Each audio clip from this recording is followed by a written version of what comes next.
Bonjour à tous, on est le 27 mai, il est 13h. Je suis toujours isolée, j'ai le Covid, toujours positive au Covid. Niveau symptômes, j'ai rien, mais quand je vous dis que j'ai rien, j'ai vraiment rien. J'ai eu un mini rhume, enfin j'ai connu 100 fois pire comme rhume. C'est même pas un rhume que j'ai eu, j'ai dû me moucher 2 fois et je toussote, c'est tout. J'ai eu mal à la gorge samedi dernier, c'est tout, voilà. Sinon j'ai rien eu de plus comme symptômes. Je suis complètement asymptomatique. Mes parents, ça les a achevés le Covid, mais vraiment ça les a massacrés. Ils sont vraiment fatigués. Ma mère est toujours pas allée travailler. Ils sont épuisés, vraiment épuisés. Là mon père, mon père n'est plus positif, ma mère est encore positive. Mais mon père est encore très fatigué, c'est vraiment épuisant. Pourtant ils ont 3 doses chacun et ils sont fatigués. Voilà, mon père il a eu des gros pics de fièvre, ma mère elle a eu des douleurs dentaires, ma tante elle a eu des nausées. Le Covid c'est n'importe quoi, ça donne des symptômes, ça donne tout et n'importe quoi. Moi vraiment, je suis celle qui a eu le moins de symptômes. J'ai eu un rhume, un mini rhume. Et bien sûr, gros paradoxe, mon chéri est toujours négatif, donc lui il est dans notre appart et moi je suis ici. Voilà, on respecte les gestes barrières et tout. J'ai pas envie qu'il attrape le Covid en fait. Donc on respecte au maximum. Et voilà quoi. Aujourd'hui sort Obi-Wan Kenobi. La série, j'ai très envie de regarder. Je crois que je ne vais pas attendre mon chéri. Donc pardonne-moi. Je ne t'ai rien dessus la tête, tu vois. Et il est 17h41. Chaque ma petite brioche qui vient de se réveiller d'une petite sieste. Donc c'était cool. Et moi je suis toujours à la maison. Je bouge pas. Je me sens hyper seule. C'est pas. C'est qu'en fait, vu que t'es en quarantaine, et en plus je suis asymptomatique, donc c'est encore pire. En fait, vu que t'es en quarantaine, bah t'as le temps de cogiter à un million de choses en fait. Moi je cogite sur tout, sur ma vie en général, sur la chambre, encore en période de postpartum, sur tout en fait. Je cogite et en fait le bilan c'est que je suis maman, donc je suis la femme la plus heureuse du monde, mais en dehors du fait d'être maman, je suis pas si heureuse que ça en fait. Après j'ai une vie simple, Dieu merci, j'ai mes parents, j'ai mon chat, j'ai mon fils. Mais voilà, hormis le reste, j'ai pas les professionnels ouf.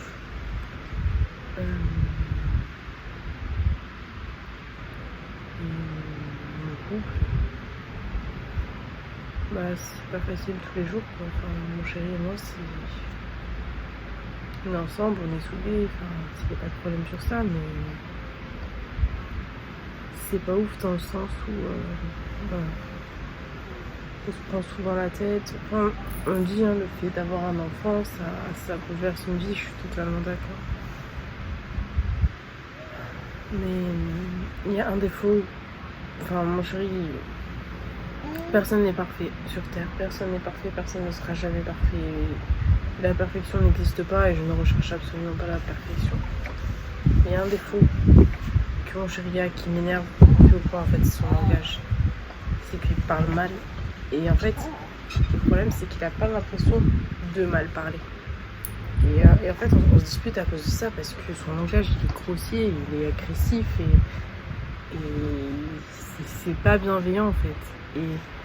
Et du coup, on se prend souvent la tête à cause de ça. Et en fait, le problème c'est qu'il n'a absolument pas du tout conscience que son langage est malveillant en fait. Et qu'il parle mal. Et en fait, ça m'énerve au plus haut point. Oh mon brioche. En fait, ça m'énerve parce que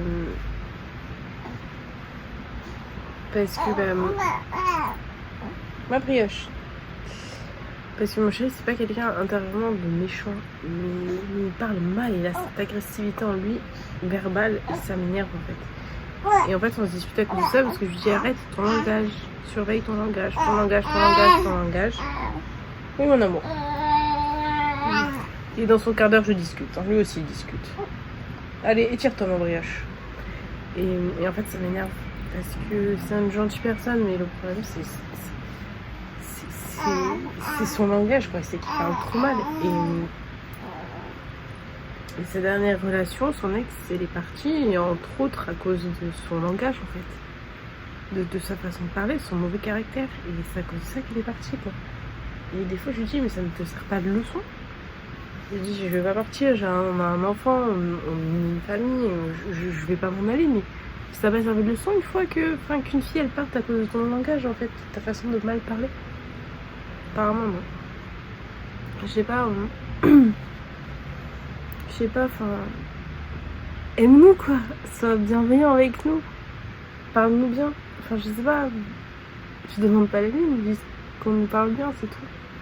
Qu'on parle bien, en fait, avec des jolis mots, gentiment, d'une manière bienveillante. C'est tout ce qu'on demande, quoi. Enfin, je demande pas d'avis, franchement, j'ai pas l'impression. Et en fait, son langage, c'est vraiment notre plus gros sujet de dispute. Ça se touche toujours à cause du langage, c'est vrai. Et j'essaie de faire en sorte de... Moi, je prends beaucoup sur moi, j'essaie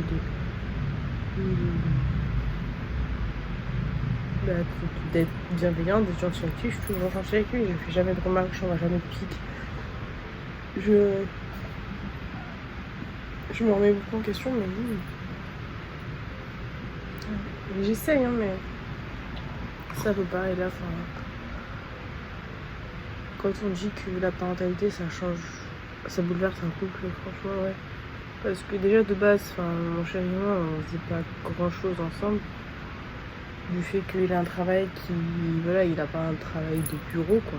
Donc, souvent, il commence à 6h du matin, donc il se met à 5h du matin. Son boulot, il est hyper physique, donc forcément, il rentre à la maison, il est cuit, il dort. En fait, on n'a pas de vie, quoi, parce que l'après-midi, après le travail, il dort. Voilà, il dort, donc on fait rien. Et là, le week-end, en fait, il se repose. Soit on est en famille, soit il se repose parce qu'il est crevé, en fait. Du coup, on fait rien. On a dû faire deux restos depuis que j'ai accouché ensemble. Et voilà, quoi, les sorties, en fait, on n'en fait plus, quoi. Donc, ouais, c'est difficile. En fait, je suis la femme la plus heureuse du monde d'un côté parce que j'ai mon fils et je suis trop heureuse. Et franchement, j'ai pas à me plaindre parce que j'ai mon fils.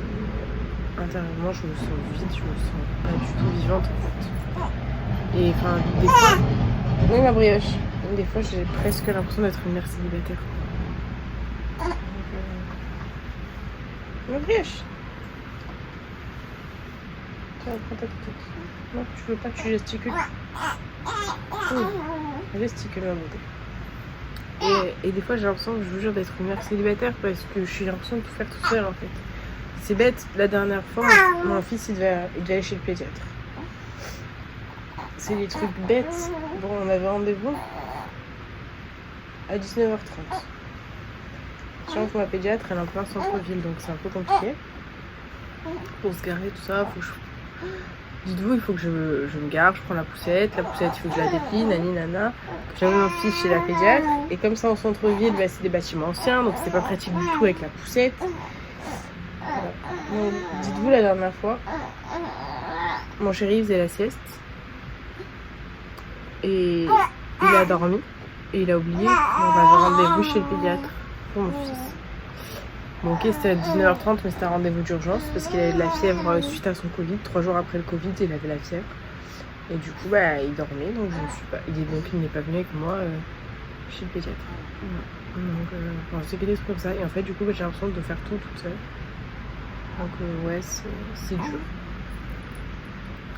C'est pas facile. C'est pas facile, mais bon, au final, on s'y fait. J'ai vraiment l'impression d'être une mère célibataire. C'est le sentiment que j'ai. J'ai pas du tout, en fait. Après, j'ai une vie de maman. Hein. J'ai une vie de maman et ça sert à pas de truc. Mais vie de couple, en ce moment, j'ai rien d'autre. C'est celle-là, les tétines, là, qui préfère mon fils. Les mamans.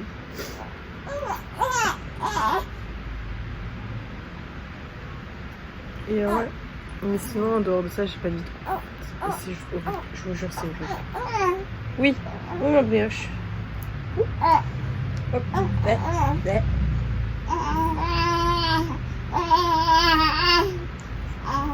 Eh ben, tu gesticules, hein. Tu veux. Voilà, du coup c'est hyper frustrant, enfin je suis pas heureuse.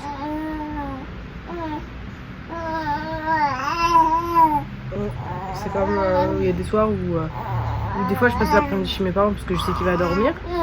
Bon là j'ai le Covid donc c'est pas pareil, mais genre il y a des soirs, enfin je l'avais dit dans des vlogs, il y a des soirs où il devait venir manger avec nous chez mes parents et il s'est jamais réveillé quoi. C'est plein de choses comme ça en fait. C'est difficile. J'ai pas l'impression de me sentir vivante en fait. Dieu merci, j'ai mon fils. Merci mon Dieu. Je remercie mon Dieu tous les jours d'avoir mon fils. Ça c'est le plus beau des cadeaux. Je préfère être toute seule et avoir mon fils que avoir la meilleure des vies de couple et ne pas avoir mon fils. Pas vraiment brioche. Toi et moi contre le monde entier. Toi et moi contre le monde entier.